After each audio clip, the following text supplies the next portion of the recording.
that's where I want you to try to let that escape your mind for performing, for when you're not using your metronome, because it's just it'll be much more interesting. And I think that there are certain pieces where there's no use in putting a metronome on. Like if it's truly slow, you're better off counting, you're better off conducting. But when you are using the metronome, just realize that it is not the end, right? So that's not maybe how you want to perform it. You'd want to perform it a little bit more free, and not in terms of like rhythm jumping all over the place, but if you conducted,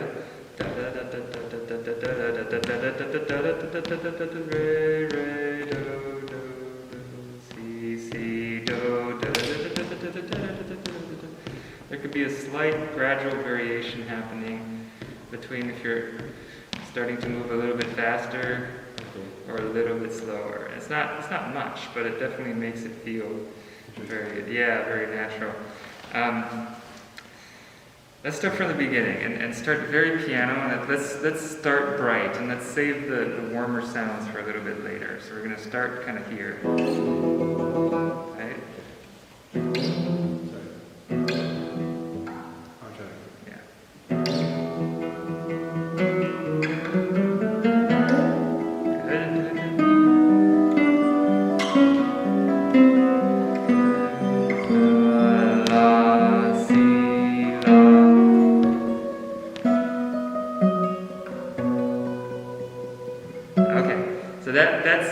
That's an interesting spot. You have fa fa si, fa fa si.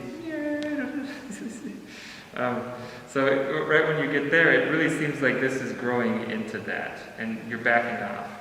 So let's try maybe starting from this D sharp right here, and right.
The options are limitless for what you could decide to do.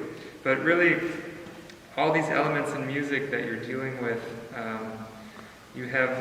your options are loud and quiet, right? And your options are mellow, or like a tosto sound or a bright sound. Or you have even speed in terms of whether you're slightly faster, like pushing forward, or whether you're holding back. And so all these elements in music have a nature of dichotomy in them. They are two-sided. They are things which can either be played in stark contrast, so going from loud to quiet immediately, like a subito, or gradually, like, and the same thing can be said for colors. Like, that's how we should be using colors, is that if we want to do something really contrasting, we can instantly move to a different location, or if we want to do something gradual, we can just slowly move there. And so they all function, you can think of it like a light switch with a dimmer on, the dimmer on it. And that's what music is doing, is oftentimes either some sort of a progression or it's some sort of contrasting element to the previous. And this piece, it's a lot of progression. It's a lot of moving parts. It's a lot of things that are happening slowly. So when you have it's like if he had more octaves, he would go down even further, but he doesn't. He goes all the way down to the bottom of the guitar. But that's an example where you would want to add some of these interpretive elements and make them gradually. I thought it was really nice. A lot of clarity. He's very clear with what he teaches, and he's very good at explaining stuff. I feel like I learned a lot. We did go a little over, but it was perfect. It was awesome. Well, you've obviously followed Xavier Jara's work. Yes, yeah. Big fan of his work. Nice. What does it feel to have him here in a festival like this? It's a little surreal, you know. It's nice. It's kind of like meeting like a celebrity. It's kind of like you're kind of starstruck. It's kind of hard to believe it, but it's nice. I'm thankful for Dr. Quantz for bringing him here, and I'm pretty excited to see tomorrow's performance. Nice. What program are you with, by the way? What's your name and what program are you with? My name is Miguel Urteaga, and I'm at the UTRGV with the music department, and my concentration is guitar. Nice. What are your aspirations as a guitarist? I want to become a teacher. I want to become a professor. Hopefully, that's my plans. You know, they say do what you love, and I feel like that would be what I would love to do one day. How did you get into classical music, into classical guitar? Where did it come from?